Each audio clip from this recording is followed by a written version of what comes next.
তো hello guys, finally একদম বতরটা এরকম করে যে কারণ মানে কাম সাম যাতালেও দিগদার হয়, দেখি কেচকেচা হয়ে যায় একদম গোটে সাইড দিয়ে গোটে বতর বে।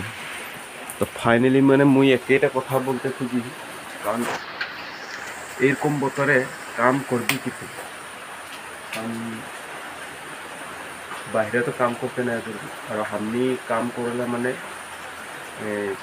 রাজমিস্ত্রি পাকাকে কাম জুড়াই ছুড়াই করলাম, তো এরকম তো বাইরে কাম নাই হলে তো বহুত চিন্তাকে কথা হয়ে যায়। কারণ একদিনে 500 টাকা হাজিরা হলো, কারণ সদায় দিন কাম করবো নিবি, বাজেট বহুত থাকে। তো সেইটার কারণে মানে আজি নাই কমো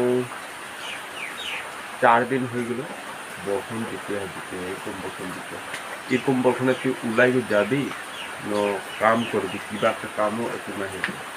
তো ফাইনালি গাইস, তোদেরকে বতরটা চাইকে কিরকম লাগে কমেন্ট করতে অলপ জানাবি। তো মোকে তো বহুত ধুনিয়াই লাগি, আর কারণ কি করবি এতিয়া টেনশন মে থাকলে তো বেশি টেনশন হইব। তো জাস্ট খাইকে আর ঘুমাবো নি।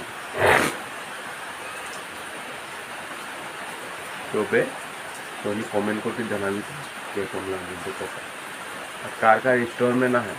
আজি 29 তারিখ হয়ে গেল, কালি 1 তারিখ 2 তারিখে 3 4 তারিখে স্টোরম্যান কার কার নাইছে ওহো কমেন্ট করকে জানাবি। মাথা বেয়া হয়ে যাব পারে,